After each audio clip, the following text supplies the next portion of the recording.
Hey guys, Graham here from therecordingrevolution.com. Got a mixing tip for you today. It's called the Fat Fader. And all it is a way to get more fatness out of your kick drum, snare drum, and bass guitar all in one fader using a variation of parallel compression. So if you've experimented with that on your tracks, you know what I'm talking about with parallel compression. Otherwise, you can go watch an old video I did here on YouTube on parallel compression. But here's a variation of it.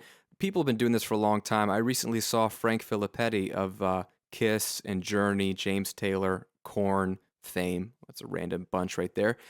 He was doing an Avid webinar and was doing this trick, but it's nothing really new, but it's really helpful. All we're going to do is basically create an additional mono fader that we can route the kick, snare, and bass through and overly compress it to give some fatness on one fader to taste. Okay, so here I have some drums and a bass guitar and a drum bus. So my drums are just passing through this bus for a little bit of EQ, nothing fancy. You can take a listen to it in the mix. Only when you sit enthroned above all created things. All right, just a real steady drum beat. And what I want to do is get some fatness on the kick and the snare and the bass right now. So what I'm going to do is just create a mono aux track or a bus, depending on how your DAW calls it. You can call it whatever you want, fat fader, fat goodness, super big awesomeness, slamming track, whatever you want to call it. And all we need to do is make sure that its output is routed to our speakers, like everything else, and that we give it an available input. So you can find an open mono bus, let's say bus 11. And then what I want to do is send a copy of the kick and the snare and the bass to this bus, right? I don't want to reroute these tracks away. I want to keep it going through my normal processing. I just want an additional kick, snare, and bass coming through this bad boy.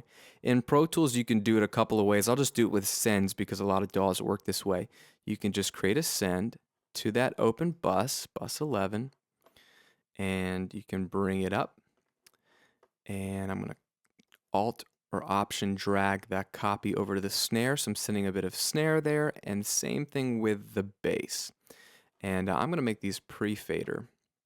And what that'll do is allow a full amount of the kick, snare, and bass to go to this track regardless of what I do here. You'll want to experiment with pre and post fader on this send to see how it affects what you're sending to this track, but either can work well. So right now, in theory, I've got a copy of the kick and the snare and the bass going to this track. Let's see if this is true.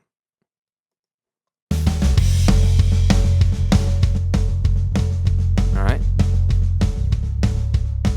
Everything else is muted, but kick and snare and bass are on this track. All right, nothing really useful yet.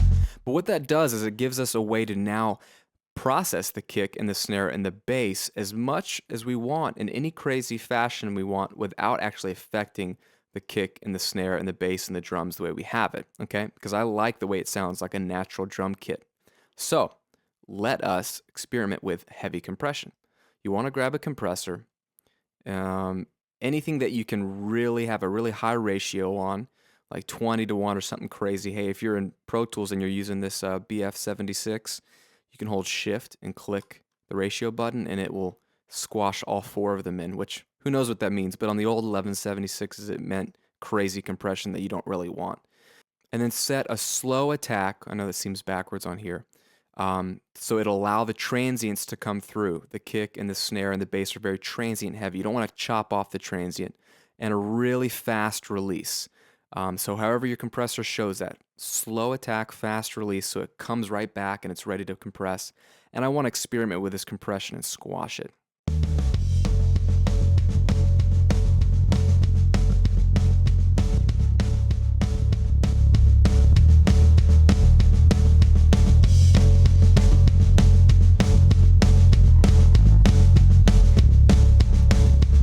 Right? Just really aggressive, really squashed. That's what you want. Now all we're going to do, just like with parallel compression, I'm going to pull this fader down, listen to the drums and bass naturally, and I'm going to slowly fade this fat fader up and blend it in with the unprocessed drums and bass.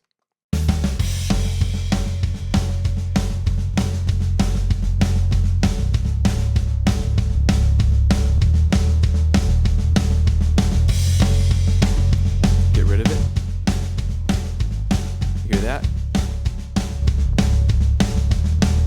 Oh, it just brings some fatness in it. Now, all that really matters is, does this help in the mix? And that's why I think the fat fader is helpful.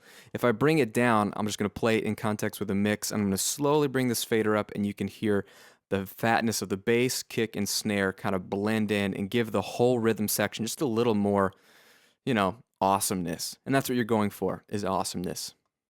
Only when you sit enthroned above all created things.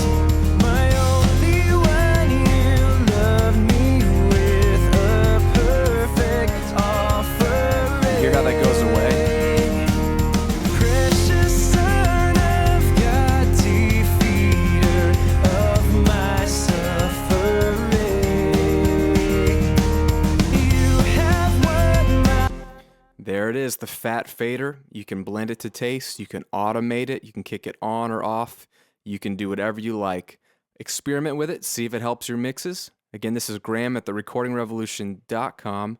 Thanks for tuning in, and if you haven't already, check out the 5 Minutes to a Better Mix series here on the blog and on YouTube. Got a bunch more mixing tips that might help you out too.